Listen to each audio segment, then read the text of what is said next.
Assalamualaikum warahmatullahi wabarakatuh. Selamat datang di channel Apoteker Oke. Kali ini saya akan membahas tentang tips menghadapi sempro dan sidang skripsi di farmasi. Tips-tips berikut ini saya dapat dari teman-teman di Instagram Apoteker Oke ya. Langsung aja kita masuk ke tips nomor 1. Belajar dan bikin PPT sebelum hari H. Dicicil jauh-jauh hari. 1 hari sebelum hari H tinggal santai-santai. Ya, betul, karena materi di proposal maupun di skripsi itu tuh banyak banget. Jadi kita harus belajarnya benar-benar dari jauh-jauh hari. Dari sebelum kita mulai bikin proposal, itu kan kita belajar dulu ya. Itu belajarnya harus udah benar-benar sungguh-sungguh. Nggak boleh nggak boleh malas-malasan belajarnya. Nah, terus 1 hari sebelum hari H itu kita tinggal baca PPT aja, tinggal baca PPT sama men-challenge diri sendiri. Kira-kira kalau ditanya gini jawabnya apa ya? Yang mana jawabannya pun sebenarnya kita udah cari dari kemarin-kemarin, tinggal nginget-nginget aja gitu. Jadi sekali lagi nggak ada sistem kebut semalam atau SKS dalam skripsi. Semuanya harus benar-benar terencana, dipelajari dari jauh-jauh hari. Yang kedua, kerjain semuanya, yakinlah semuanya akan berlalu. Nah, jadi ketika proposal skripsi sudah disetujui, kan tinggal penelitian nih. Nah, penelitian itu nggak boleh ditunda-tunda.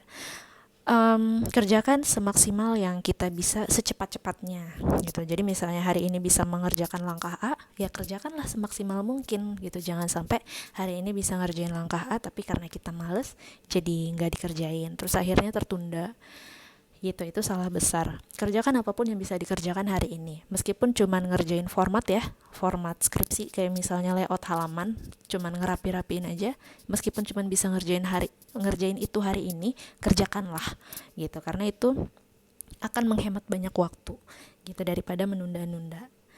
Dan semuanya pasti akan berlalu kok. Paling ngerjain skripsi cuma beberapa bulan doang sih, ya kan? Gak mungkin sampai tua kita ngerjain skripsi gitu. Semoga enggak ya kan? Jadi ya udah kerjain aja semuanya. Jangan ditunda-tunda. Yang ketiga, materi dan metode yang ada di proposal harus betul-betul dipahami. Ya. Jadi kata-kata apapun yang kita masukkan ke dalam proposal itu kita harus tahu. Pertama, kenapa kita memasukkan kata-kata itu ke dalam proposal?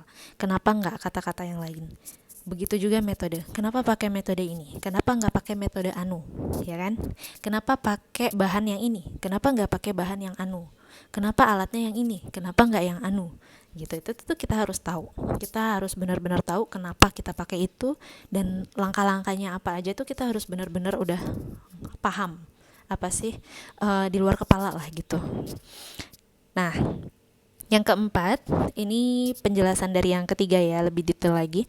Kuasai betul kalau di sempro itu kita harus tahu judul ya, kenapa kita milih judul itu, apa sih maksud dari judul itu, apa aja tuh yang terkandung dalam judul itu tuh kita harus sudah tahu. Tujuan penelitian ya, kenapa kita mau meneliti ini tuh kenapa, latar belakang dan tentunya metodenya. Pokoknya segala macam teori-teori kita harus sudah tahu sebelum menghadapi sempro ya. Terus ketika kita sidang skripsi itu lebih banyak ke hasil penelitian, tapi nggak menutup kemungkinan juga kita ditanya-tanya lagi ya metodenya gitu-gitunya ya kan. Nah, terus yang kelima terakhir nih, perbanyak baca jurnal. Jadi referensi kita tuh gak terpaku pada apa yang ada dalam skripsi kita doang gitu.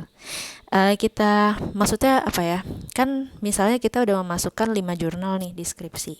Nah, kita harus baca lagi 5 jurnal yang lain yang sejenis. Nah, yang kita nggak perlu masukin ke skripsi karena udah terlalu banyak ya kan. Pokoknya harus rajin baca gitu, karena ini akan berguna banget saat menjawab pertanyaan ya gitu loh. Nah, sebenarnya masih ada 5 tips lagi, tapi akan saya sampaikan di yang part 2-nya ya.